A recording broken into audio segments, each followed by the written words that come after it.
I have my doctorate in counseling psychology, and I was born and raised in Michigan, went to Michigan for undergrad, and when I first started college, which I sort of assumed was a birthright and everybody went, I'll share a little bit more about that in a minute, but I went as a quote-unquote typical Asian college student, not pre-med because I'd already broken my dad's heart and told him I was not interested in going to medical school. Just for some context, my father is now a retired cardiologist, but he was persuaded by his family to become a physician. But my idea, or like what I had wanted to do, was go into the biological sciences and do research. And when I got to school, I took some psychology classes just as fillers or the easy A or whatever you want to say, and found them fascinating. Just loved hearing about like what made people who they are. And when I went home and told my parents that I wanted to add, not change, add psychology as a major, they had some feelings about that. After I told them, I think like maybe an hour or two later, my mom came back and said, well, maybe that would be okay, but like, are you going to promise not to do anything with that degree? Like, we're okay with you adding it if you promise not to do anything with that degree. And, you know, I think it speaks a little bit to the how back then and still now, I think, the minimalization of, you know, the importance of mental health and well-being in Asian American communities, and the strong preference by some families for us to go into like healthcare industry, you know, be a physician, be a lawyer, be an engineer, one of these high achieving, high earning areas. So like I said, I'm second generation Asian American, meaning that I'm the first generation to be born and raised in the United States, whereas my parents were born in Asia, my mom in China, my dad in Taiwan. And they both went to college in Taiwan and then came to the United States to pursue additional education. Like I said, my father is a physician and my mom got her MBA in accounting. So we are an example of one of the families who was quote unquote allowed to come to the United States. I don't know the specific name of the visa. I think it's like the H-1B visa, where, you know, there's some status and education involved in being allowed to come to the United States. So what is the model minority myth? You know, this, as Soyeon shared a little bit, these are just some really quick screenshots I took when I just Googled it, right? And here you see this Time magazine cover was in the 80s, and you see, you know, some stereotypical images of some kids being called whiz kids. And over here, this US News World Report, the success story of the minority group in the United States, some of the stereotypes. Where did the thing go? Stereotypes about being Asian, being a bad driver, being a straight A student, becoming a doctor, not real Americans.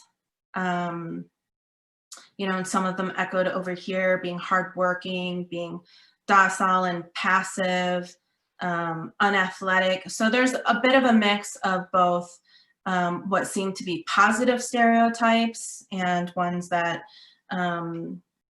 are clearly negative stereotypes. And let's see, so the term was coined in the 60s, and I think that it was after quite a bit of a history, which I am not a historian, but I'll share a little bit later.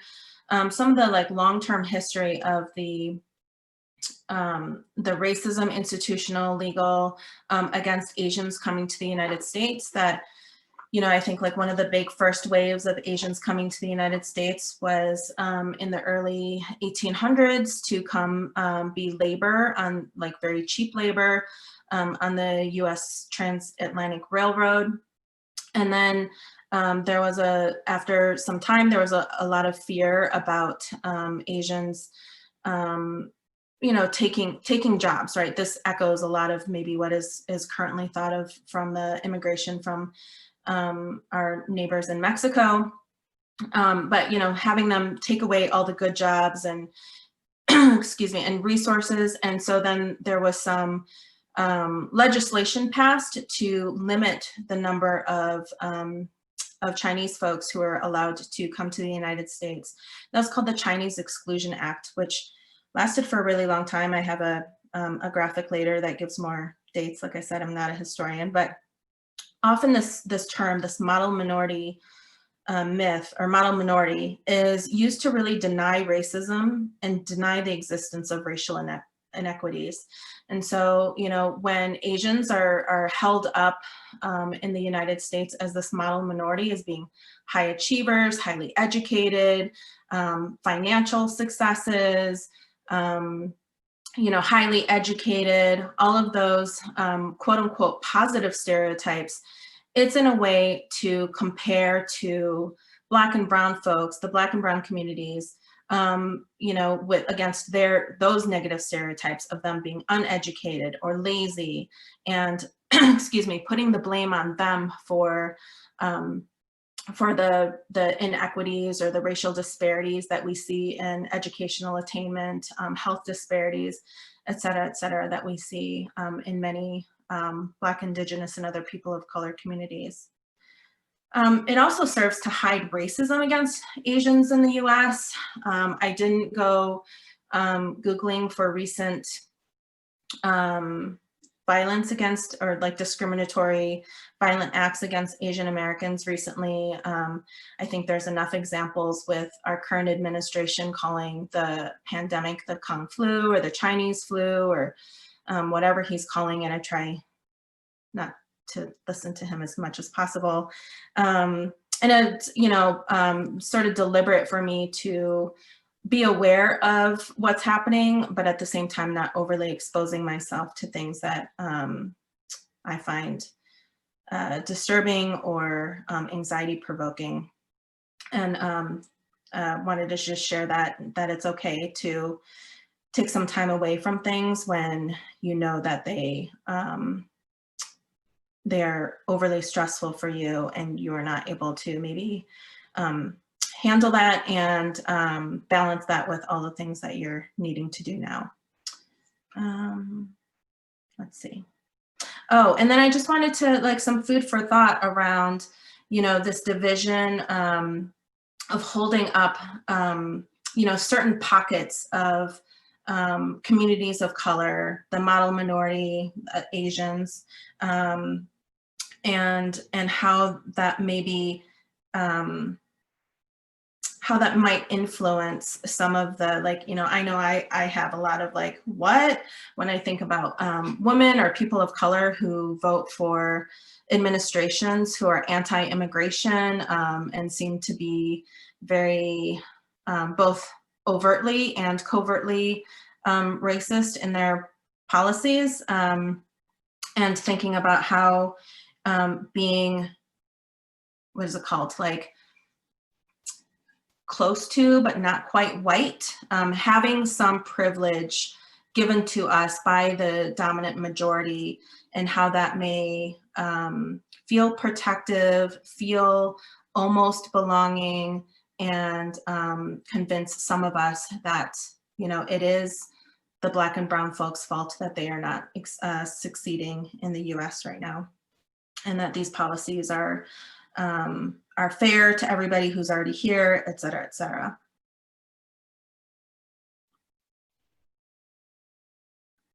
So I'd like to share this, you know, PBS, I love them.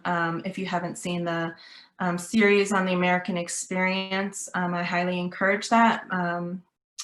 But this is a clip from a different.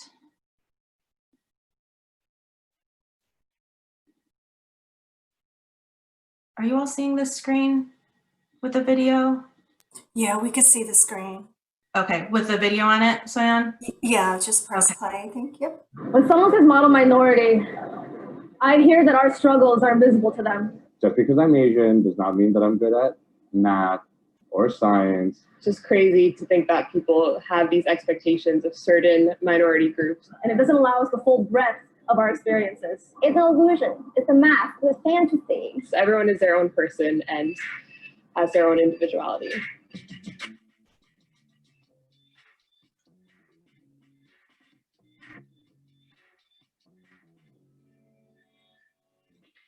If you tell anyone that they're a model, they're going to be so flattered. They're going to be like, oh my God, you think I'm a model? Come on.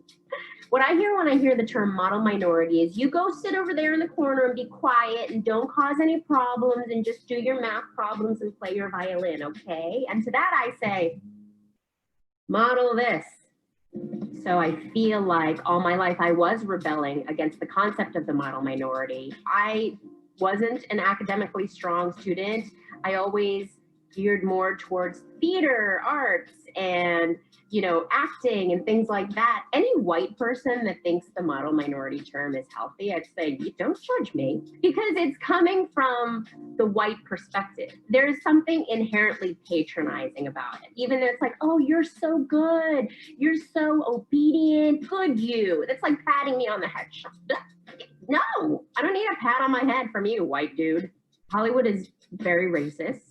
I recently auditioned to play the role of Golden Dragon Restaurant Lady. She had one line, and the line was, beef and broccoli, combo number 2 with egg roll. And the casting director said, Helen, could you try that again as if English was not your first language? I mean, she might as well have been like, could you try that again as if you were the concubine of a rice farmer? Could you try that again as if ding ding ding ding ding is your favorite song? So I was like, okay, if you want it, I will go for it. I went over the top. I was like, beef and broccoli combo number 2. You eat the beef, you eat the broccoli, you no eat egg roll, I shove up. And I got the part. I want to be judged for the content of my character, my actions, and my words. So please do that and stop telling me I'm a frickin' model minority. Asians are diverse. We are big, small, tall, short. Saying that we're good at one thing, math, science, or engineering, is basically saying that all of us are tall or all of us are short. It just doesn't make sense. In my documentary film, Can, I focus on a Vietnamese American family dealing with the mental illness of their son. And one of the reasons I made this film is to help acknowledge the mental illness in our communities because of this public perception of Asian Americans being wholly successful and without problems, when in fact we're a very diverse community with many problems.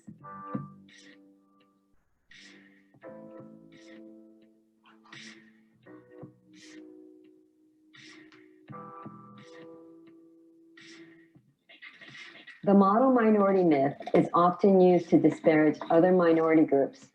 You're talking about 43 different ethnic groups who came under very different sociological circumstances. They're all lumped together in the same category. There's a huge number who have less than an 8th grade education. So it's a misperception that there is homogeneity. We definitely share in many of the same issues that other minorities deal with, in terms of immigration reform, lower salaries, and glass ceilings in the workplace. And without a doubt, we've been there, vocalizing and fighting alongside Black, Latino, feminist, and gay communities in American civil rights struggles. There is intersectionality in the minority struggle without a doubt. And if one of us is oppressed, truly none of us are free. The concept hides the fact that we have a rich history of activism. We're not model minorities, we're models for activism. And that is a layer of history which we miss, which is like African Americans, like Latino Americans, like any other minority group, we are out there trying to make changes. When I was pretty young, I think I was in middle school, and my parents subscribed to Time magazine. And I remember there was a cover of the magazine that was titled Asian American Whiz Kids. And I saw this and said, wow, I don't really understand what this is, but it seems good. But as I came into my own racial consciousness and understanding about civil rights history, I came to understand how the model minority myth was a tool used to divide communities of color.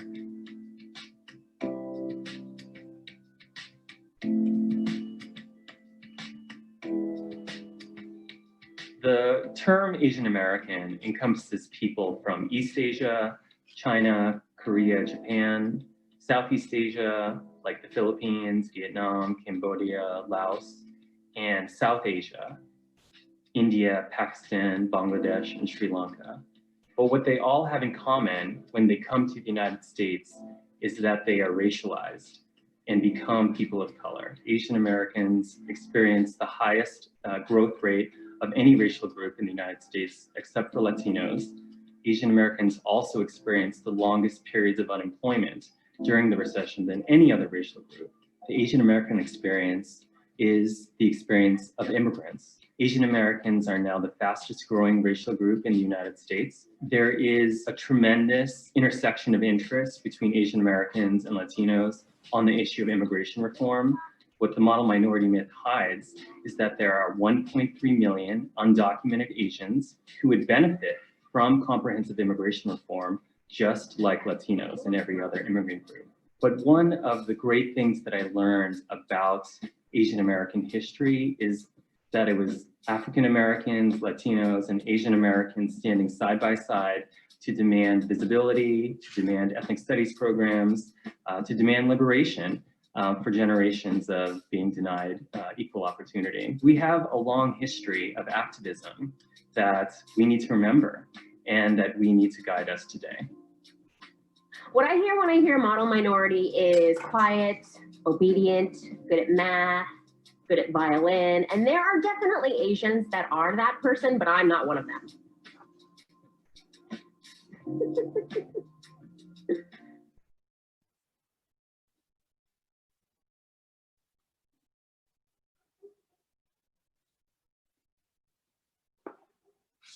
I found that fascinating. Not only did I really appreciate the comedian Helen for her outspokenness, but also a lot of the history and background that we often don't see or hear about. And I thought like I would take a pause here and see if we wanted to share some experiences that maybe each of us has had. I'm willing to go first. Soyan, I think I'm supposed to remind you if people do participate, you're welcome to record my stories, but if people want to share theirs, maybe we can stop the video for a little bit to protect their confidentiality. But, you know, like I think for me, like I shared at the beginning, you know, both my parents are highly educated and are some folks who came over because of their educational status. I'll share that my dad is one of 6 living children, and he has 2 brothers and 3 sisters, and all of his brothers went to college. My dad is definitely the most, you know, quote unquote successful in being a physician. But, you know, my aunts, my dad's 3 sisters, none of them finished high school. In fact, I'm about 99% certain that none of them finished 8th grade. And I know, like, you know, I've seen how that weighs on my dad in terms of all of the sacrifices that his family made for him to be successful and go to one of the top schools in Taiwan and be able to move to the United States. And that pressure that put, you know, on me, and grateful to have had an older brother who maybe took some of that pressure of doing the of having, you know, success, and he did actually take the MCAT, and I don't remember if he applied to medical school or not. He did not end up becoming a physician, but is successful in his own right. But, you know, having the older brother who I could push off and be like, you do all that stuff that mom and dad want us to do, and I'm going to go do this other things that's interesting to me. And I think another way that the model minority myth impacted me was, and this is so sheltered of me to admit, But when I first moved to Colorado, it was in 1999. It was right after I finished undergrad, and I had decided not to pursue a PhD in molecular biology, and moved out here and started working at a residential treatment facility. And I remember thinking, these are kids, you know, the kids who are there, mostly Black and brown, and having been kicked out of their schools for behavioral concerns. And I remember walking in thinking, oh, they just need somebody to talk to, and then they will feel better. They'll go back to their high schools, and then they'll graduate and go to college, because I literally assumed everybody went to college, and how narrow that view is of what success might be, or of what you know, our life trajectories might be. Yeah, maybe I'll take a pause. I have plenty more stories. Anybody else? I can chime in. Yeah, that definitely happened to me. I'm a lot older, so when I came to the United States at the age of 5 from Korea, everyone is, you know, I was like the only Asian American kid in that whole school. And I just remember coming home crying because people were saying exactly what you said, and pulling their eyes, you know, with their fingers. And it was just appalling, and me not wanting to go back to school at all. So, and then I think, you know, in terms of the model minority myth, I think there was this assumption that I was just naturally good at math. And that was sort of the stereotype that was placed on me in middle school and high school. And I was told by all my teachers and advisors that I should be an engineer. Never med school, but just an engineer. And I felt pressure, like I should do this. I'm a woman, I'm a, you know, Asian American, I should be good at math. And when I almost failed calculus in college, I thought, what's wrong with me? And it just really took a toll on my self-esteem, feeling like I'm dumb, that I don't belong in college.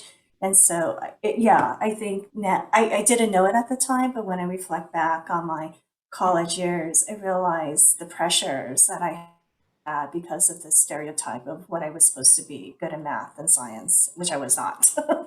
You know, and I think that pressure, it's such a, you know, it's part of the result of a lot of the collectivistic values that many Asian American cultures ingrain in their families and their children, in terms of wanting to make our parents proud.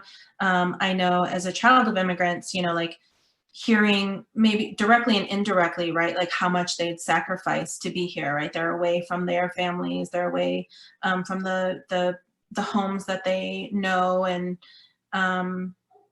everything that they gave up to come here, and feeling that pressure to excel academically and pursue a career that they wanted for me.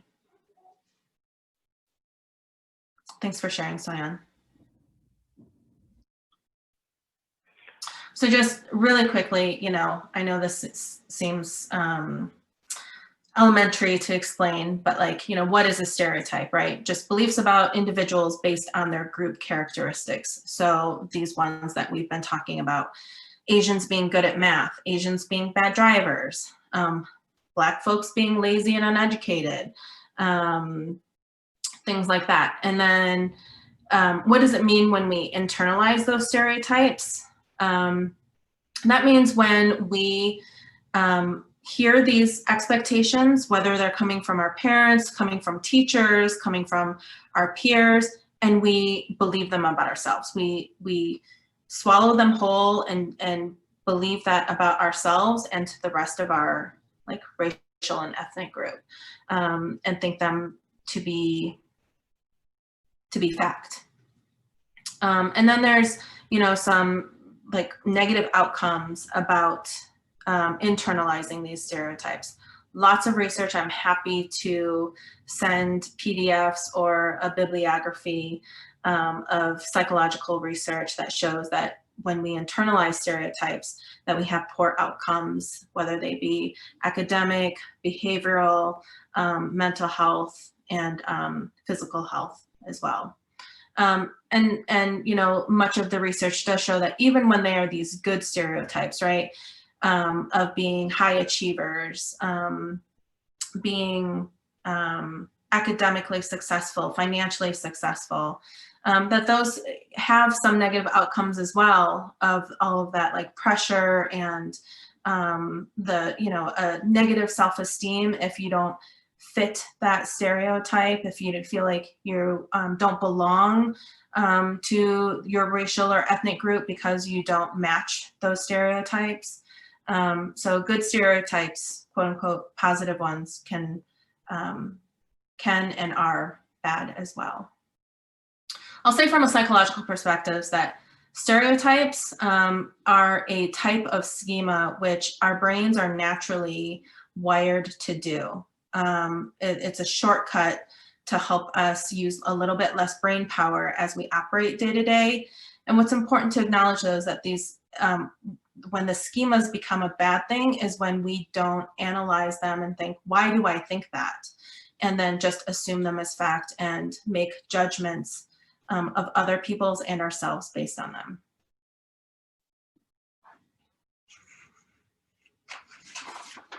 Can I just add one more thing, Cynthia? I think this is something a student shared with me. If you do happen to be good in math and sciences, the assumption is that it's not because of your hard work and efforts, but because you're Asian. So it's in some ways, if you know, if you're good, it sort of discounts the effort that you put into it. And so that was really revealing when the student shared with me. Like it's just an assumption that I should be good, and so no credit is awarded to all the hard work. Right. And you know, as somebody who, yes, I was in honors math. I was the stereotypical Asian kid in my high school. Although, like, I was lucky enough to go to a fairly diverse high school. But you know, the only honors or AP classes I took were math and science, right? Like AP Calculus and AP Bio, AP Chem. And I remember thinking, like, how come this comes so much easier for my peers? I was making that assumption.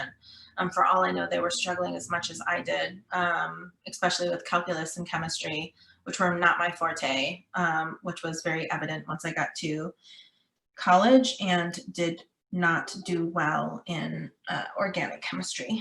That was probably the hardest class I definitely took in undergrad until I got to my doctoral program.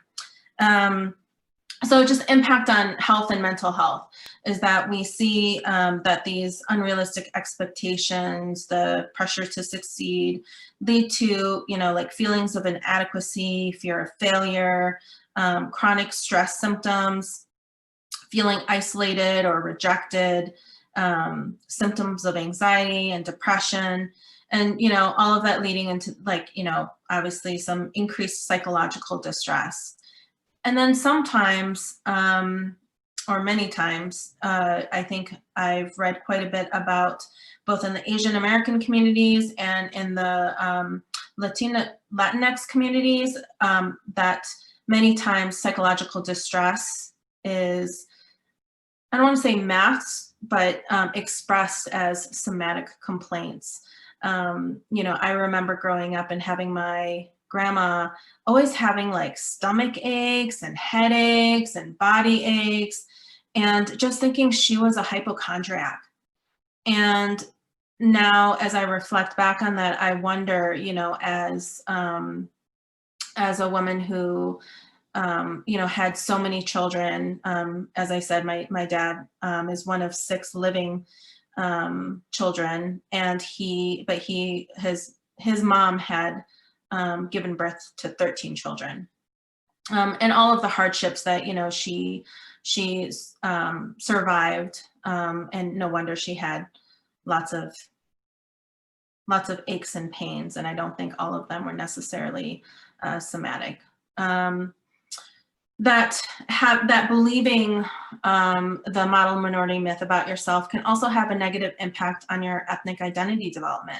It's such a narrow view of what it means to be Asian, of what it might mean to be Chinese or Indian or Korean or whatever, that if you don't fit that model minority stereotype, that then you wonder, am I Asian enough? Am I really, like, am I Chinese enough? Am I a good Chinese person because I don't like math, because I don't want to be a doctor?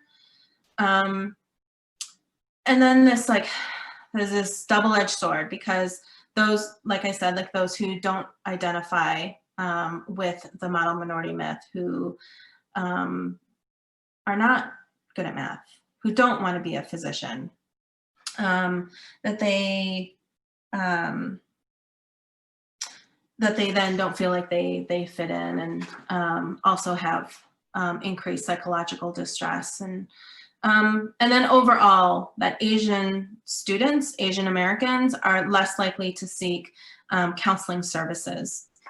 I know this is something I used to tease Soyan about when I was working over at the Student Community Counseling Center in the Tivoli, that, Soyan would walk students over, and I would tease her about it, but yet, like, what an amazing resource that our students have on campus. If folks were lucky enough to have made the connection with Soyan and CII, and really thankful to Soyan to being so sensitive to the need for students to have additional support and somewhere confidential to talk to about any of these things that they're struggling with as college students, especially when the statistics show that Asian American college students are more likely than their white peers to attempt suicide, and with suicide being the leading cause of death for Asian Americans in the age group of 15 to 34. And how hurtful, how many negative outcomes, how many negative, deadly, and fatal outcomes due to this, negative attitude towards seeking help.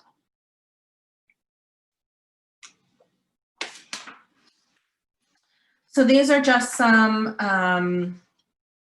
examples of some thoughts that some folks might have, some folks who identify as Asian American might have when they are either wanting to seek mental health or mental health support, or maybe are struggling. I must be successful and I can't show signs of weakness. Sorry, misspelling. I'm ungrateful for all I have, echoing some of the thoughts and feelings I had as a college student of being, ungrateful for some of the sacrifices that my parents had made to come to the United States. Feeling like it's a burden to others, right? Like not wanting to be maybe buying a little bit too much into the collectivism and saying, like, I have to do for others and I need to be an asset to my community. I can't bring shame to the community or to my family. I don't want to lose face. And I'll share here that in my senior year of at Michigan of undergrad, this was when I think I realized that I was not going to go to graduate school for molecular biology, and I was pretty lost. I wasn't sure what I was going to do. I had, like I said, always known that I was going to college, but I didn't know what the next step was, especially since I had decided not to pursue the graduate career that I thought I would. And I think somewhere late in the first semester, but definitely in the second semester, I was a mess. I was so anxious. I was not sleeping. I was, up until like 4 in the morning until I would pass out from exhaustion. But I would be up like vacuuming, cleaning, cooking, organizing. I also had withdrawn from my friends, you know, like I was very social in college, had lots of like friends come over all the time to hang out or go study.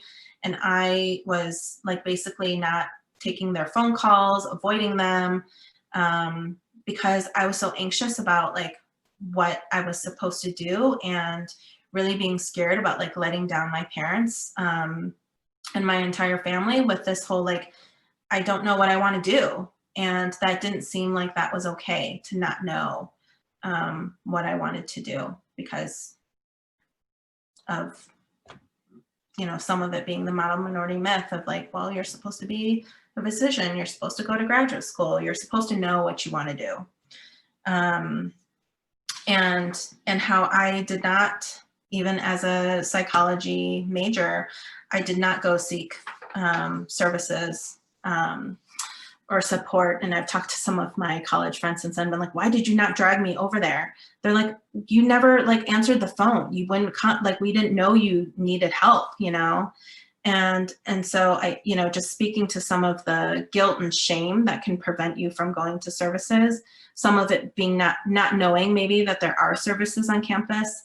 But I'm here to tell you that even though much of school is remote, the Student Community Counseling Center is still up and running, and they are providing remote services. So I have their phone number at the end in our resources. So AAPI mental health, like I'm sharing here, it's often overlooked because of the lack of, you know, help seeking, lack of acknowledgement, very few outcries, and then because it's not seen as a need, then there are fewer resources allocated to mental health services for the Asian American and Pacific Islander communities. And that, you know, nationwide AAPI are 3 times less likely to seek or utilize mental health services. This is really distressing, especially as we go over some of the statistics that I'll show you about, you know, the prevalence rates of depression, anxiety, PTSD, you know, especially with the different ways in which folks come to the United States, and some of the, you know, the outcomes or the impact from the model minority myth of, you know, self-esteem issues and not fitting in or feeling isolated, that this kind of support would be so helpful both preventatively and, you know, when folks are struggling. That research has shown that even when students endorse the positive stereotypes about the myth, the more negative their attitude is towards help seeking, which helps explain the lack of utilization of resources. And I remember when I was, like Soyan shared, I'm an alum of CU Denver. I did the counseling program in the School of Ed. And at that time when I was going through the program, Frank Kim, who's now the director of the Student Community Counseling Center, at that time, he was the director of the Asian Pacific Development Center. And he came in to talk to our class about the services that the Asian Pacific Development Center offers to the community in the Denver metro area. And I remember him sort of like joking about how the name Asian Pacific Development Center came to be, and that it's not called the Asian American Mental Health Center for a reason. And that's because, if I recall correctly, he said something like, the DSM in Asia is only 2 pages, crazy and not crazy. And, you know, like just speaking to how undervalued mental health services and how stigmatizing it is to have mental health concerns in the Asian American communities. And he shared that they deliberately called it the Asian Pacific Development Center because they knew if it was called the Asian American Mental Health Center that they would not be able to outreach to the communities that they were hoping to serve, and that folks would then feel stigmatized by coming to a building or, you know, a center that has mental health in the title. And my anecdotal experience of working at the college, at the CU Denver Student Community Counseling Center for, I want to say it was 4 years, but you know, my mind's a little foggy, that we definitely did not see as many Asian American students seeking services compared to, you know, the student population. But I will say that when they did come, they stayed. It felt like they found it helpful, whether it was they were seeing me or any of the other providers. We had many students who came for many chapters because it is a brief, you know, we only are able to see students for about 10 sessions per academic year, but folks would come back, and, you know, I think speaking to how helpful they found it in supporting them.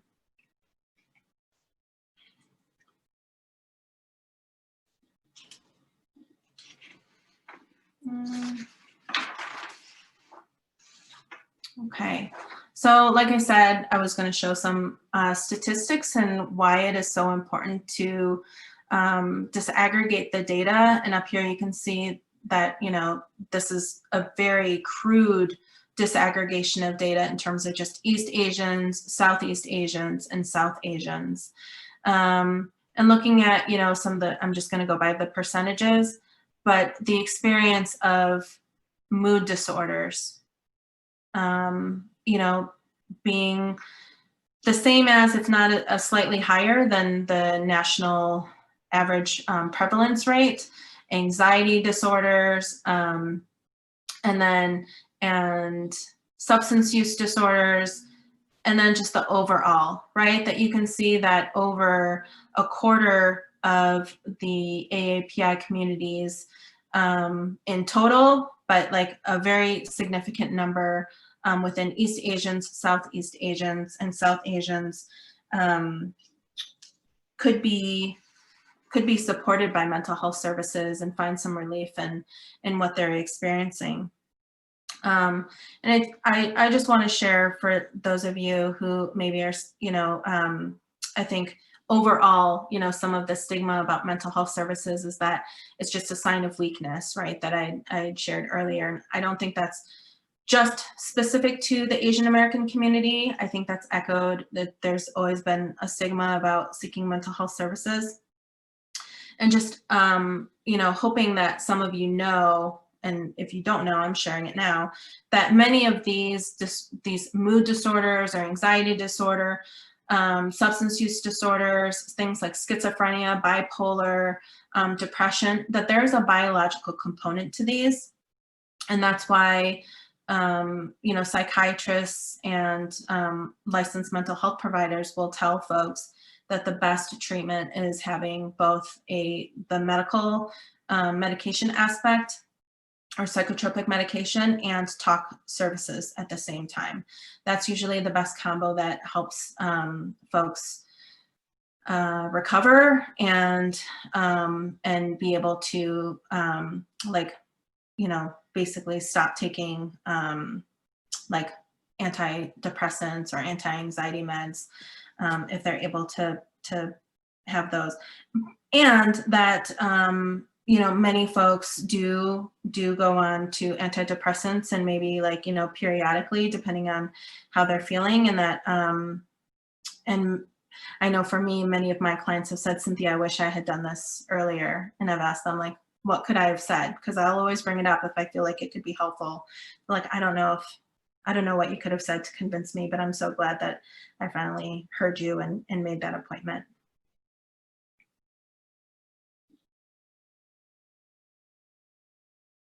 So just another example of, you know, like trying to take apart or like really examine that monolith of the, you know, the quote unquote typical Asian American, right?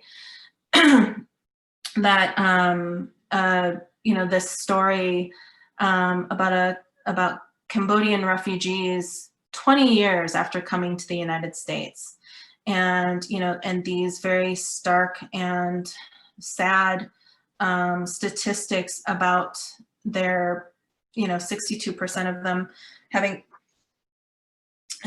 meeting criteria for post-traumatic stress disorder, and over half of them meeting criteria for major depressive disorder. And there are statistics showing that, at least I know of them, for most Asian American communities coming to the United States, obviously, and then also Mexican Americans, that their rates of depression and anxiety increase the longer that they're in the United States. And how, that's likely accounted for by acculturation/assimilation, exposure to racial experiences, to discrimination and racism, and things like that.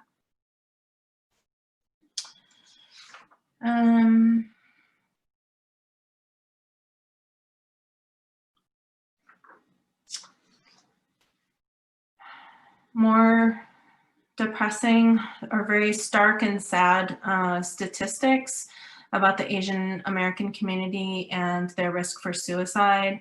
Like I shared before, that with the leading cause of death for Asian Americans between the ages of 15 to 34 being suicide. And you just see that, and I typically bristle against using whites as our comparison group because that's, again, centering their experience. But here it's really white folks are not experiencing, right, racial discrimination the same way that Black, Indigenous, and people of color are. And so just thinking about what's accounting for the difference in the rate of suicidal ideation in Asian American high school students versus their white counterparts, the difference, the higher rate of attempting suicide. And what we do know is that, folks underreport both suicidal ideation and suicide attempts, especially when you consider the likelihood of seeking services. And so these are likely underreported numbers. And, just reading these makes me very, very sad. Just thinking about the resources that are out there and are being underutilized, and how the model minority myth and our own group expectations may be holding us back from seeking services.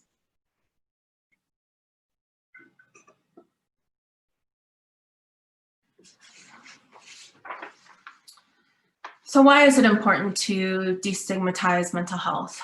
Wanting to make sure that folks have the support that they need. What we know is that the sooner we intervene, the more likely an intervention is to be successful. And so the sooner we can either prevent or react to a situation, the more likely that student or that youth or that person will have of recovering from their experiences.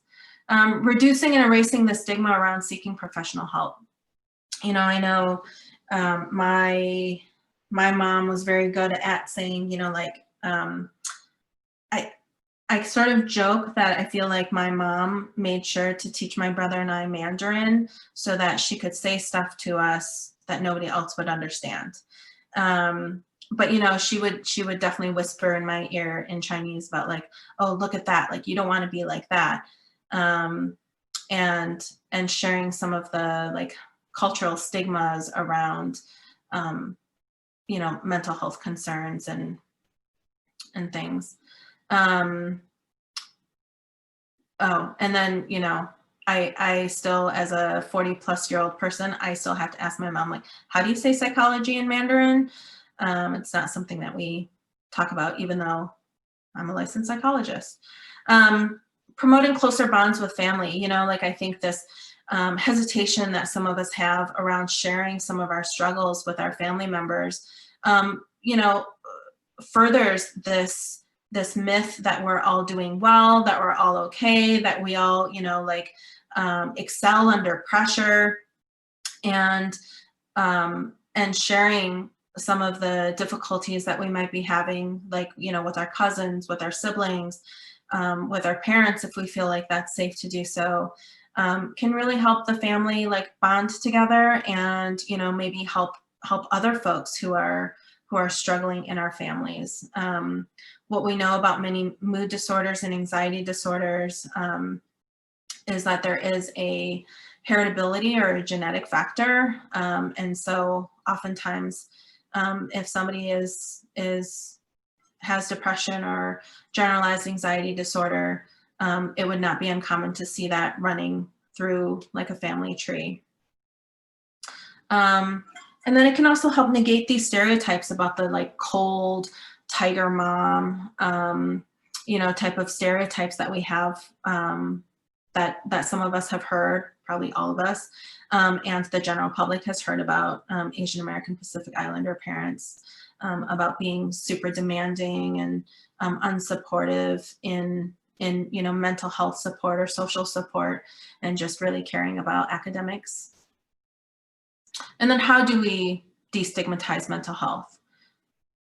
Just like they talk about on the plane, where you put that little mask over your, you know, your mouth and nose first, is to focus on you first, right? Finding help for yourself, and stabilizing and focusing on your mental health and well-being. Talking to your friends and family, not just about your own experiences, but, you know, to check in with them, and, you know, if you notice them struggling. And I want to share that the common symptoms that you'll see for depression, anxiety, the manual that lists them, it's called the Diagnostic and Statistical Manual, is what licensed mental health professionals use to see if somebody, quote unquote, meets criteria for a diagnosis.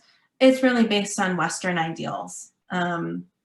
And so, you know, if you notice somebody, you know, having more somatic complaints, or, you know, withdrawing from social events, or just they seem to have a low mood, check in with them and ask them. And maybe, you know, if you're comfortable sharing with them about some of your own experiences. When I was feeling like this, like, you know, I went over to the counseling center, and they can't even tell anybody that you go, right? Like, they are held to really confidential, like high confidentiality expectations, especially now when it's on Zoom, like nobody would know that anybody was going.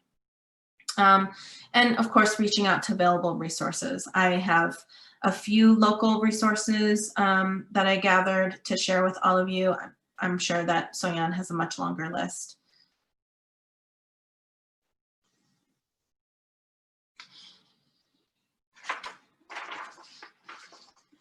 So like I said, not a historian. And when we think about the history of the Asian immigration stories to the United States, and the appearance of the model minority myth, and you think of like all of these historical events, the Japanese internment camps, Chinese exclusion acts, and, you know, the way that the Asian folks who are brought over to work on the railroads and to really provide a lot of the labor for the infrastructure of the United States, while different from how, you know, different than slavery, of course, really speaks to how the model minority myth is being used as a wedge to compare, you know, the quote unquote success story of Asians against, you know, our Black and Brown communities. When I went to Boston for grad school, my dissertation advisor shared this story about how, you know, like only white folks were allowed to own land, or Caucasian, I think was the terminology that they were using. That you had to be Caucasian in order to buy land. And so a person of Indian descent said, well, I'm, Caucasoid, I'm Caucasian. So he applied to own land because of course it was a man because women weren't allowed to do so. And he was denied the right to own land because of the color of his skin. Well, you're not white, you're brown, right? And he said, but I'm, it says Caucasian, I'm Caucasian. And they said, no, like clearly your skin color shows that you are not, you're not white. And so then hearing this, a person of, I'm assuming East Asian descent, said, well, my skin is light. I have, whiter skin than some white people. I don't think that's exactly what they said, but I'm paraphrasing here. And they applied to own land, and then they were told that, clearly they weren't white because of their facial features. And, just sharing that story in terms of like how the being white has been a bit of a moving target and very socially constructed and used to other. So another short video.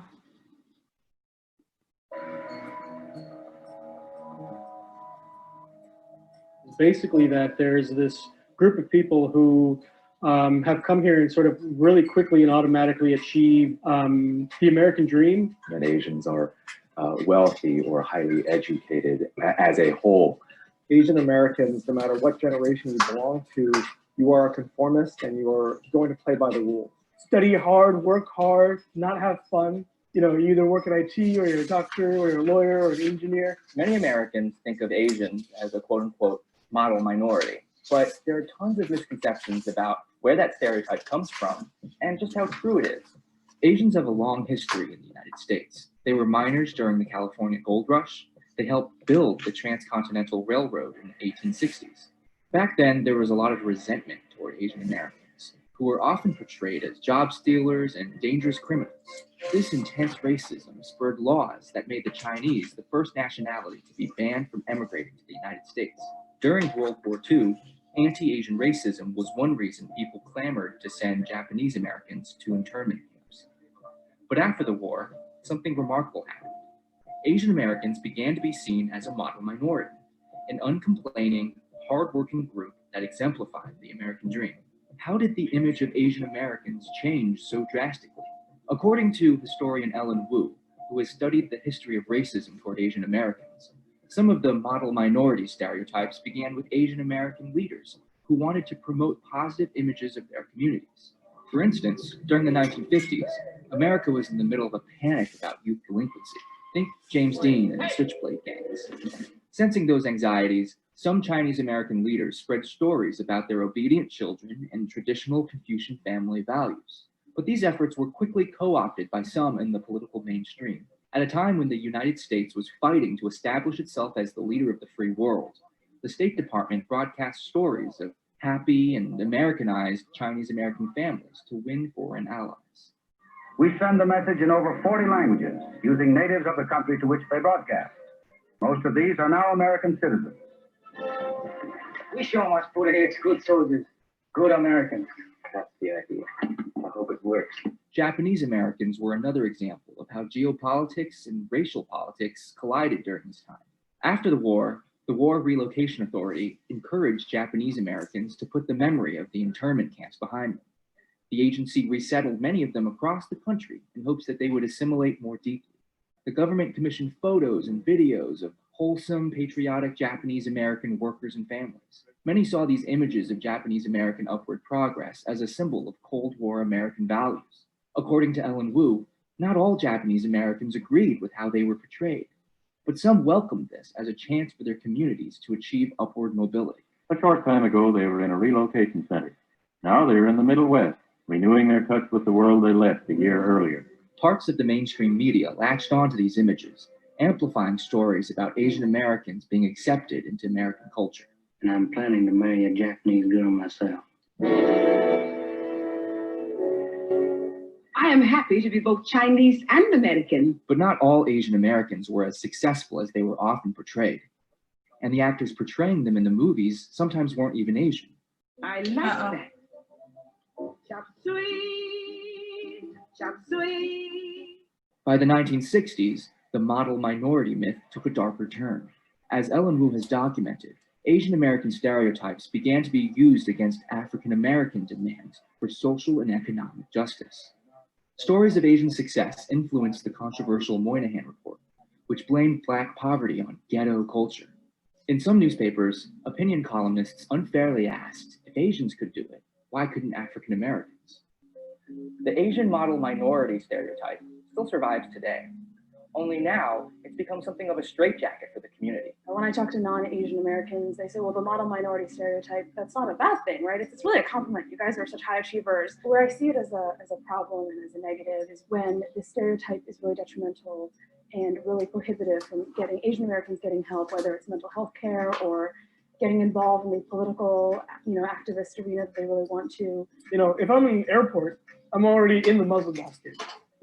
If I'm walking down the street, then there's this other game of like, when I'm approaching someone, what are they thinking of me first? Like, are they gonna treat me like they would treat anybody else? Oh no, I just want to be treated like a normal human being. The more we have Asian personalities being represented in media and in public office and in areas of power and influence, the more this stereotype can get broken down and the reality of who we are as individuals can be presented.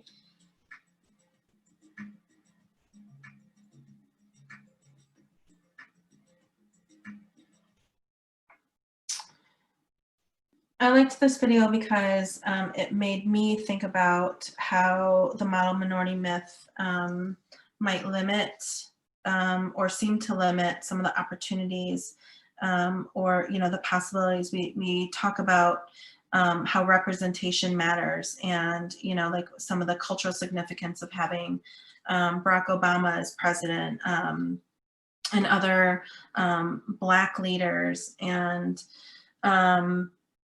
I remember, actually it was while I was in a grad program at CU Denver, I had a standing date with a friend of mine, and we would quote unquote watch this show together, meaning we would be on the phone while the show was on. This was before DVRs, if you can believe it. And so we would have to like call each other at the same time on every night. It was Thursday nights. And I remember back then, Thursday night, it was, I'll share. It was, that was the night that the show Friends was on. And then I think it was immediately followed by the show that my friend and I would watch together, ER. And I had watched Friends, and there was this really, really hilarious episode. And I shared with my friend Dawn, and I said, did you watch Friends? And she's a Black woman. She said, oh, I make it a point not to watch any shows that don't have a Black person as a lead character. And then it was like, the show was on, so then we don't talk while the show was on. And I remember just like, I don't even know what was happening in the show, because I was sitting there thinking like, oh my gosh, like what a fantastic way to support representation of Black folks in Hollywood. And I said, so if I did that for Asian folks, right? If I only watched shows with an Asian lead character, what would I watch? And all I could come up with was, at that point in time, because this was in the early 2000s, mid 2000s, was ER, because Ming Na, I think she was going by Ming Na Wen back then, but like, anyway, she was a doctor, she was playing a physician on the show ER. And I couldn't think of one other show where one of the main characters was an Asian American.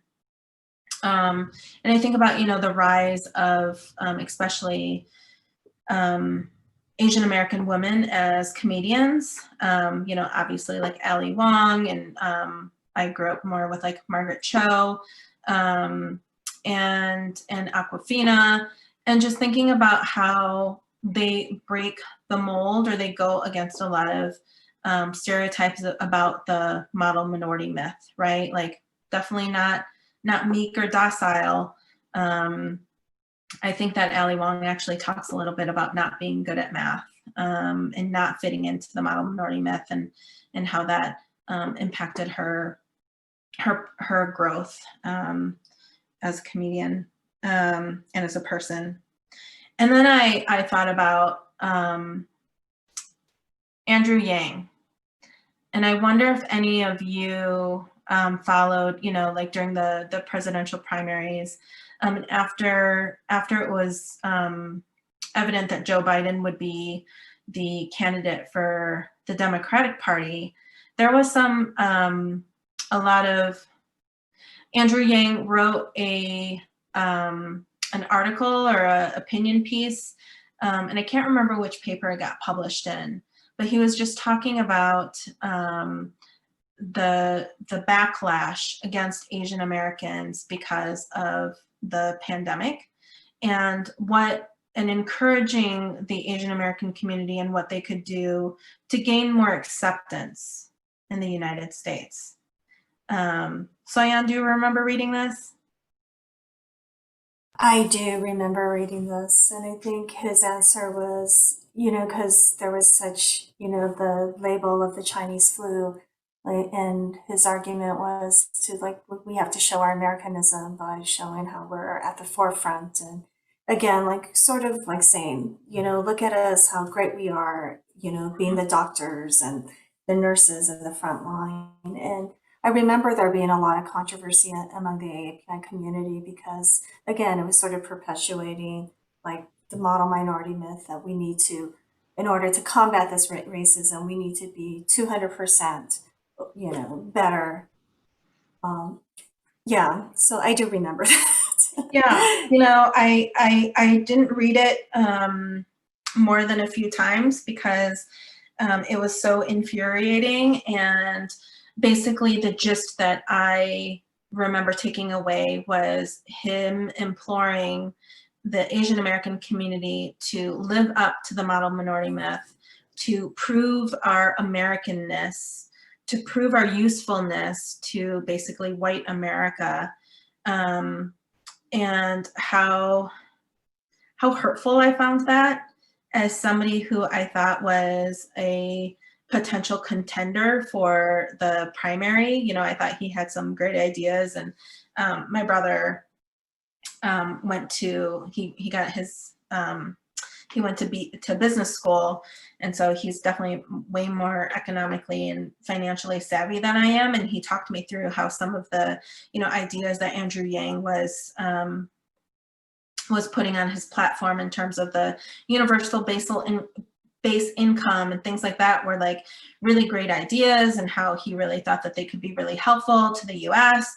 And then to hear this person who had gained this national stage to perpetuate and to reinforce the model minority myth directed, it felt very, it felt really, aggressive is not quite the right word, but demoralizing, deflating, and just insulting, I think was how I walked away from reading that piece a few times. That, this sense or this notion that the AAPI community needed to prove our Americanness was just such a stab in the heart.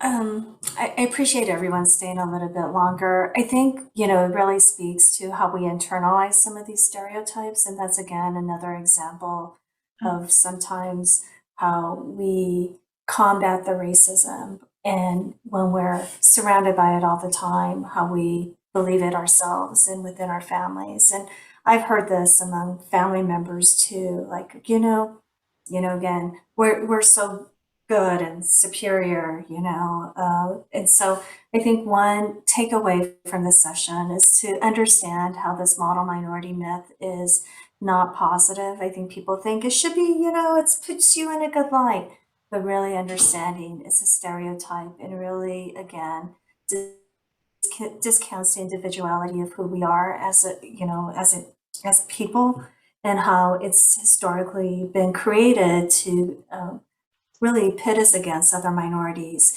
by using us quote unquote as an example. Look, here's an ethnic group that has succeeded, and why can't other groups succeed? and knowing that it's really propaganda and that it's not true, and how it can be mentally harmful to all of us if we believe those are the expectations of who we need to be, if we believe that, and if you don't live up to those stereotypes, how it could be damaging, and how often I see that stereotype leads path to students to pursue these career paths because it's, again, something that our family believes, that we believe, society has sort of painted this image, and how it impacts our mental health as well.